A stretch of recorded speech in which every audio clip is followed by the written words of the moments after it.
दिल्ली विश्वविद्यालय में assistant professor की नियुक्तियां चल रही हैं। ये स्थायी नियुक्तियां दिल्ली विश्वविद्यालय में और उसके सभी कॉलेजों में हो रही हैं। लेकिन इन्हीं नियुक्तियों के दौरान देखा जा रहा है कि चाहे वो दिल्ली विश्वविद्यालय के डिपार्टमेंट हो या फिर कॉलेज के डिपार्टमेंट हो, वहां पर एक नया खेल खेला जा रहा है। वो खेल है एनएफएस का। एनएफएस, नॉट फाउंड सुटेबल, मतलब कि एक भी अभ्यर्थी योग्य नहीं पाया गया। ऊपरी तौर पर अगर हम देखें तो कितनी हास्यास्पद बात है ये, लेकिन अगर गहराई से हम इसके बारे में सोचें तो ये साफ दिखता है कि ये आरक्षण विरोधी क्रूर मानसिकता है, जो सिर्फ और सिर्फ एक एजेंडे के तहत यहाँ पर लाया गया है। एनएफएस किन की सीटों पर किया जा रहा है? एससी, एसटी, ओबीसी की सीटों पर किया जा रहा है। वो तबका दलित, पिछड़ा, आदिवासी, जिनकी पहली पीढ़ी पढ़ लिख कर अब आगे आ रही है, उनको नौकरी पेशे में आने से रोके जाने की एक बहुत बड़ी साजिश एक एजेंडे के तहत रची गई है। ये एजेंडा बखूबी सबको पता है कि सरकार किसके इशारों पर यह कार्य कर रही है, क्योंकि जो वर्तमान एजुकेशन मॉडल है, उस एजुकेशन मॉडल में आरएसएस का बहुत बड़ा हस्तक्षेप है। और सबको पता है कि आरएसएस किस तरह से आरक्षण के खिलाफ है। वो नहीं चाहते कि दलित, पिछड़े और आदिवासी लोग पढ़ लिख कर आगे आए। तो इसी एजेंडे के तहत यहाँ पर दलित, पिछड़े और आदिवासियों की सीटों पर एनएफएस का खेल खेला जा रहा है।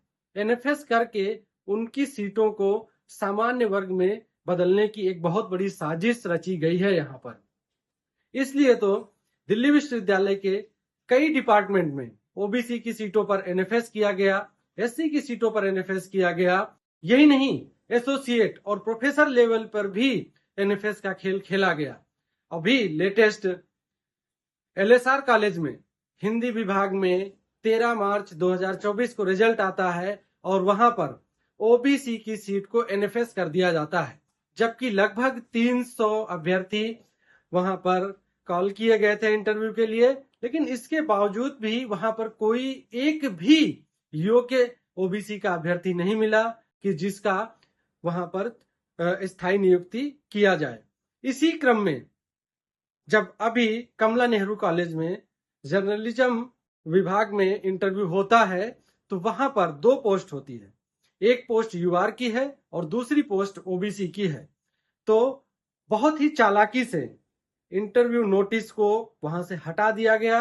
अब सिर्फ वहां पर रिजल्ट शो हो रहा है कि 1 यूआर, मतलब कि एक यूआर का रिजल्ट घोषित किया गया और जो ओबीसी की सीट थी उसके रिजल्ट को निकाला ही नहीं गया, क्योंकि अब ये सबको पता चल गया है कि ओबीसी की सीट पर अगर वो एनएफएस लिखेंगे तो ये मुद्दा बहुत तेजी से गर्म होगा और चारों तरफ एकदम आग की तरह फैल जाएगा और इस पर उनको जवाब देना पड़ेगा, चाहे वो कॉलेज प्रशासन जवाब दे या विश्वविद्यालय प्रशासन जवाब दे।